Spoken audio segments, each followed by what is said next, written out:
आप देख रहे हैं डेली अब तक और मैं हूं आपका होस्ट मलिक मोहम्मद इमरान। आज हम लोग मौजूद हैं चैना स्कीम के इलाके गुज्जरपुरा ब्लॉक A1 में। यहां पे शहरियों के मसाइलों में LWMC के मसाइल, वासा के मसाइल और स्ट्रीट लाइट के मसाइल। आए जानते हैं यहाँ के शहरी क्या कहना चाह रहे हैं। इस्लाम। आपका नाम सर? मेरा नाम आमिर अली। जी आमिर साहब, आप बताइएगा यहाँ पे वासा, LWMC और स्ट्रीट लाइट के हवाले से क्या मसाइल हैं जो आप बताना चाह रहे हैं। सर जी, यहाँ लाइट्स का बहुत ज़्यादा प्रॉब्लम है और सबसे बड़ा ये जो सीवर का मसला है ना, ये बहुत ज़्यादा अफेक्ट हो रहा है क्योंकि इधर से ही पानी के ढेर लगे हुए हैं, गंदगी है। और जब लोग नमाज के लिए आते हैं ना, तो नमाज के लिए वो पानी की छींटें पड़ती हैं और जो नमाजी हजरात हैं उनके लिए बहुत मसले मसाइल हैं। और ये आज से नहीं है, तकरीबन कोई अरसा 15-20 साल से इधर पानी बहुत ज़्यादा हो जाता है और आम शहरियों के लिए भी ना बहुत ज़्यादा नुकसान है। और ये हमारी गवर्नमेंट से भी अपील है, आपके नुमाइंदों से भी यही रिक्वेस्ट है कि इस मसले को एज सुन एज़ पॉसिबल जैसे भी आप हल कर दें, ये आवाम के लिए सबसे बड़ा रिलीफ होगा। क्योंकि ये गंदगी की वजह से ना आवाम की फिर सेहत का भी मसला बन रहा है। ये सबसे बड़ा गंदगी, जब यहाँ से ये लेके जाएंगे, घर लेके जाएंगे, तो उनके बच्चे बीमार हों। और आप ये थोड़ा सा विज़िट करें, सर्वे करें, आपको बखूबी अंदाज़ा होगा कि लोग किस कदर परेशान हैं। ये हमारे ना माहौल में ज़्यादातर ये गंदगी बहुत ज़्यादा है और हमारे ये मोहल्लेदार में सब में ज़्यादा गंद और बहुत ज़्यादा पानी है, बहुत दिक्कत है काफ़ी। और हमारे बच्चों के देखो हालात कैसे हैं, हाथों में एलर्जी जैसे हो गई, खारिश हो गई हैं ये गंदगी की वजह से। और आए दिन कोई ना कोई बीमारी होती है। सिर्फ क्या है कि ये बच्चे बाहर आते हैं और गंद इतना ज़्यादा है, ना गवर्नमेंट कुछ करती है ना कोई और आके करते हैं। और इतना पानी भी इतना ज़्यादा है, आने जाने बच्चे कभी गंदे पाँव गिर जाते हैं पानी में और इस वजह से ना बहुत ज़्यादा दिक्कत है।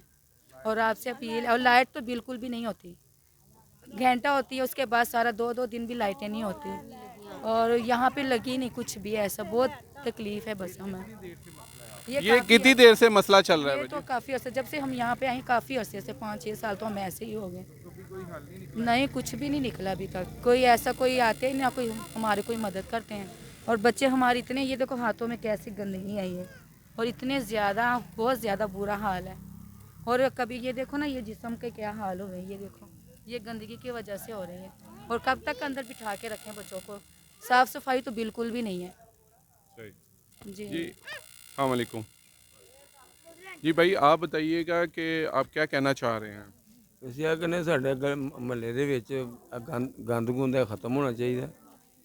ਔਰ ਸਾਡੇ ਬੱਚੇ ਜਾਂ ਅਗਰ ਸਾਡੀ ਫੈਮਿਲੀ ਹੈ ਜਾਂ ਅਗਰ ਮਹੱਲੇਦਾਰ ਨੇ ਔਰ ਇੱਥੋਂ ਕੋਈ ਲੰਘਦਾ ਗੁਜ਼ਰਦਾ ਇਹ ਪੈਪਾਂ ਦੇ 'ਚ ਔਰ ਗਟਰਾਂ ਦੇ ਜਾਂ ਗਾਰਾਂ ਭਰੀਆਂ ਨੇ। ਇੱਥੋਂ ਦੇ SDO ਸਾਹਿਬ ਨੂੰ ਵੀ ਦੱਸਿਆ ਸੀ ਔਰ ਜਾ ਕੇ ਖੁਦ ਮੈਂ ਆਪ ਦੱਸਿਆ ਉਹਨਾਂ ਨੂੰ। ਉਹਨਾਂ ਦੀ ਟੀਮ ਇੱਥੇ ਨਹੀਂ ਆਈ, ਨਹੀਂ ਕੰਮ ਕਰਦੀ ਪਈ। ਔਰ ਬਜ਼ਾਤੇ ਖੁਦ ਇੱਕ ਦਫਾ ਨਹੀਂ ਗਿਆ, ਮੈਂ 3-4 ਦਫਾ ਗਿਆ ਵਾਂ। ਔਰ ਇੱਧਰੋਂ ਸੁਣਦੇ ਨੇ, ਇੱਧਰੋਂ ਕੱਢ ਦਿੰਦੇ ਨੇ, ਇੱਧਰੋਂ ਸੁਣਦੇ ਨੇ। ਕੀ ਗੱਲ, ਅਸੀਂ ਇਨਸਾਨ ਨਹੀਂ ਗਏ ਔਰ ਕੀ ਸਾਡਾ ਹੱਕ ਕੋਈ ਨਹੀਂ ਹੈਗਾ, ਅਸੀਂ ਬਿੱਲ ਪੇ ਨਹੀਂ ਕਰ ਰਹੇ। ਕੀ ਗੱਲ, ਸਾਡੇ ਬੱਚੇ ਨੇ ਛੋਟੇ ਛੋਟੇ, ਲਿਹਾਜ਼ਾ ਆ ਮੈਂ ਬਜ਼ਾਤੇ ਖੁਦ ਆਪਣੇ ਥਾਣਾ ਇੱਥੇ ਇੰਨਾ ਅਰਸਾ ਸੋਟੀ ਲੈ ਕੇ ਨੂੰ ਗਾਰ ਗੂਰ ਕੱਢਦਾ ਰਹਿਣਾ ਅਤੇ ਸਾਰਾ ਇੱਥੇ ਕੋਈ ਬੰਦਾ ਨਹੀਂ ਹੈਗਾ। ਔਰ ਸਾਰੇ ਇਹ ਲੋਕ ਤਨਖਾਹਾਂ ਲੈ ਰਹੇ ਨੇ, ਇਹ ਲੋਕ घर बैठ के सारे काम कर रहे। सर किसी गरीब का काम नहीं हो रहा है। जी माँ जी, आप क्या कहना चाह रही हैं, आप भी बताएं। ਮਹੱਲੇ 'ਚ ਬਹੁਤ ਗੰਦਗੀ ਹੈ, ਪਾਣੀ ਕਿੰਨੇ ਕਿੰਨੇ ਦਿਨ ਖਲੋ ਰਹਿੰਦਾ, ਮੱਛਰ ਬਹੁਤ ਜ਼ਿਆਦਾ ਹੁੰਦਾ ਹੈ, ਬੱਚੇ ਬਿਮਾਰ ਹੁੰਦੇ ਨੇ। ਜਿਹੜੇ ਉਹ ਨਮਾਜ਼ੀ ਨੇ ਉਹ ਨਮਾਜ਼ ਤੋਂ ਪਰੇਸ਼ਾਨ ਨੇ, ਛਿੱਟਾਂ ਪੈਂਦੀਆਂ ਗੰਦੀਆਂ। ਹੋਰ ਨਾ ਇਸ ਮਹੱਲੇ 'ਚ ਕੋਈ ਲਾਈਟਾਂ ਲਵਾਉਂਦਾ, ਨਾ ਕੋਈ ਹੋਰ ਕੋਈ ਫੇਰਾ ਮਾਰਦਾ। ਕਿੰਨੇ ਕਿੰਨੇ ਦਿਨ ਗਟਰ ਬੰਦ ਹੁੰਦੇ ਨੇ, ਸਾਨੂੰ ਆਪ ਖਿਲਾਣੇ ਪੈਂਦੇ ਨੇ। ਤੇ ਮਿਹਰਬਾਨੀ ਹੈ ਕੋਈ ਇਹ ਮਹੱਲੇ ਦਾ कोई हल सोचा। जी बिल्कुल, जैसे कि आपने सुना कि शहरी बहुत ज़्यादा परेशान हैं।